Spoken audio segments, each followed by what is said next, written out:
കൊച്ചി നഗരത്തിൽ വീണ്ടും സ്വകാര്യ ബസിന്റെ മത്സരയോട്ടം. അപകടത്തിൽ നിന്ന് കാൽനട യാത്രക്കാരൻ രക്ഷപ്പെട്ടത് അത്ഭുതകരമായി. എറണാകുളം പാലാരിവട്ടത്തുണ്ടായ സംഭവത്തിന്റെ ദൃശ്യങ്ങൾ 24-ന് ലഭിച്ചു. അതിലേക്കാണ് ആദ്യം.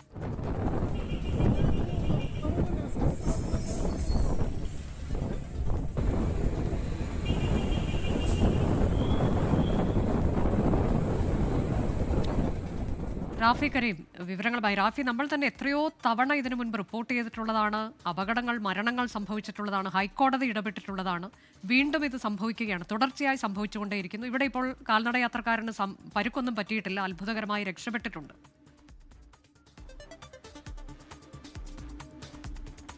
അനുജ, തീർച്ചയായും അത്ഭുതകരമായി രക്ഷപ്പെട്ടു എന്ന് വേണം പറയാൻ. കാരണം പാലാരിവട്ടത്ത് സീബ്ര ലൈനിലൂടെ റോഡ് മുറിച്ച് നടന്ന കാൽനട യാത്രക്കാരന് നേരെയാണ് മത്സരയോട്ടം നടത്തിയെത്തിയ ബസ് പാഞ്ഞെത്തിയത്.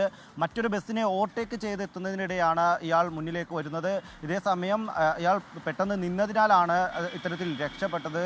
എന്തായാലും വലിയ ഭാഗ്യം എന്ന് വേണം പറയാൻ. അത്തരത്തിലൊരു രക്ഷപ്പെടലാണ്. ആ ദൃശ്യങ്ങൾ കാണുമ്പോൾ തന്നെ മനസ്സിലാക്കാൻ കഴിയും എത്ര വേഗത്തിലാണ് ആ വാഹനം എത്തിയതെന്ന്. ഇടപ്പള്ളിയിൽ നിന്ന് ഈ വാഹനത്തെ പിന്തുടർന്നെത്തിയ ബൈക്ക് യാത്രക്കാരൻ ആ ദൃശ്യങ്ങൾ പകർത്തിയത്. കാട്ടുങ്കലമ്മ എന്ന സ്വകാര്യ ബസ്സാണ് ഇത്തരത്തിൽ അപകടകരമാവുന്ന രീതിയിൽ മത്സരയോട്ടത്തിൽ അമിത വേഗത്തിൽ കൊച്ചി നഗരത്തിലൂടെ ചീറിപ്പാഞ്ഞു പോകുന്നത്. എന്തായാലും ഈ ബസ്സിനെതിരെ നടപടി ഉണ്ടാകുമെന്നുള്ളതാണ് നമുക്ക് മനസ്സിലാക്കാൻ കഴിഞ്ഞത്. ഈ ദൃശ്യങ്ങളും ഒപ്പം തന്നെ ഇതുമായി ബന്ധപ്പെട്ട വിവരങ്ങളും മോട്ടോർ വെഹിക്കിൾ ഡിപ്പാർട്ട്മെൻറ്റിന് ഇതിനോടകം തന്നെ ലഭിച്ചിട്ടുണ്ട് എന്നുള്ളതാണ് മനസ്സിലാകുന്നത്.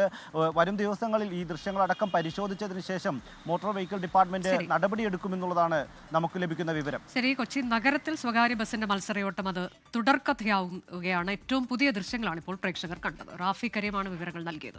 ലോകത്തെവിടെയായാലും ഏത് സമയത്തും 24 വാർത്തകളും ഓഗ്മെന്റഡ് റിയാലിറ്റി പാക്കേജുകളും എക്സ്പ്ലെയിനറുകളും വിശദമായി കാണാൻ ഞങ്ങളുടെ യൂട്യൂബ് ചാനൽ നിങ്ങൾക്ക് സബ്സ്ക്രൈബ് ചെയ്യാം.